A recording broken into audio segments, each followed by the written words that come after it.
If you follow us on Instagram or YouTube, you know that we have a habit of creating some crazy consoles. We've gone up. We've also gone wide, but this time we're thinking of going super wide. As always, our choice of console is the Nintendo DS Lite due to its versatility. The first part of the process involves stripping two DS Lite consoles and removing the internals and retaining the original shells. Our idea was to trim the shells on either side and then mold them together to create one continually long DS Lite console. For this process, we felt that it was better to use slow setting epoxy resin due to its strength and bonding capabilities. After 24 hours of setting, we then test fitted the top half and rear half of the shells to ensure there was a factory finish.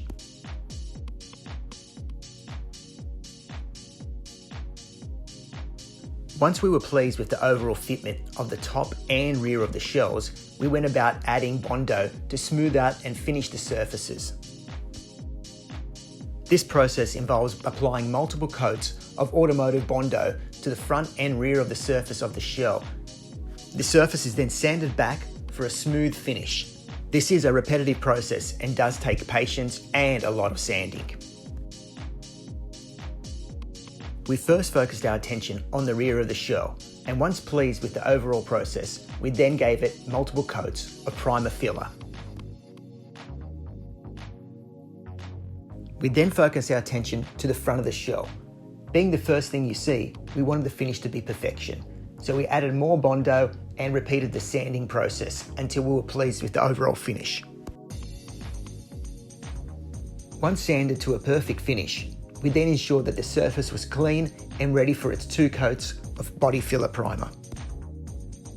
Once applying 2 coats of the primer body filler, we were happy with the overall finish of the top of the shell. We then gave it a light sand with 1500 grit, cleaned it down, and it was ready for its first coat of white paint.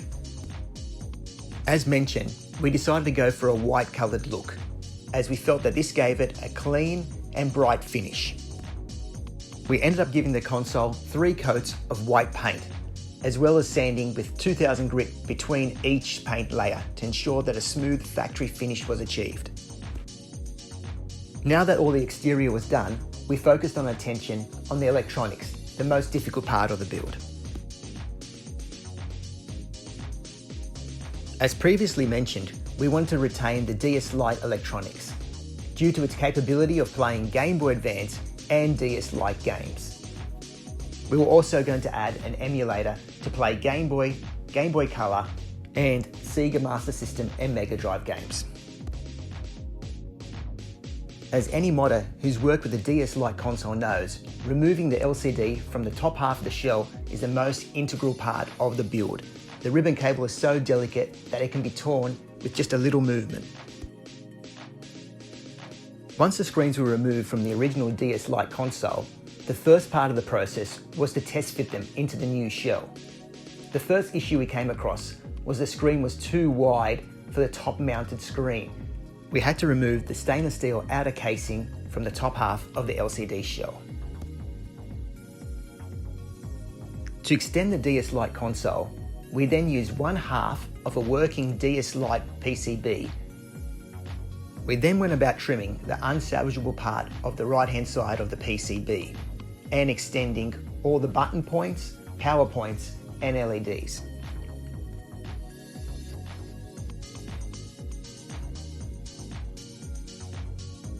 As we wanted to make the console as close to original as possible, we had to extend the earphone jack.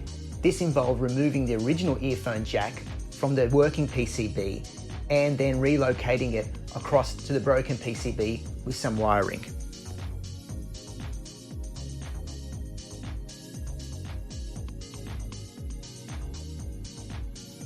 Once all the electronics were done, it was time to test fit the buttons and rubbers into the newly created shell. One of the major issues that came about when installing the components into the shell was the LCD screens. Both screens had to be extended with a 200mm ribbon cable. While we were modding, we also installed stereo sound and USB-C charging. To our surprise, the fitment was actually more difficult than we first anticipated. Aesthetically, we changed the buttons to a light baby blue to complement the white shell. We're aware that a lot of our followers won't like the orientation of the LCD screens, and we're aware of that. Our purpose was to create a one-off console that hasn't been done before, and we feel that we've achieved it with this DS Lite Wide Boy. We're extremely pleased with the overall look, feel, and ergonomics of this console. And yes, we did retain the touchscreen. And as discussed, we did add emulation for Game Boy, Game Boy Color, and Sega consoles. If you enjoyed this video, don't forget to like and subscribe to our YouTube channels, as well as check out our other videos.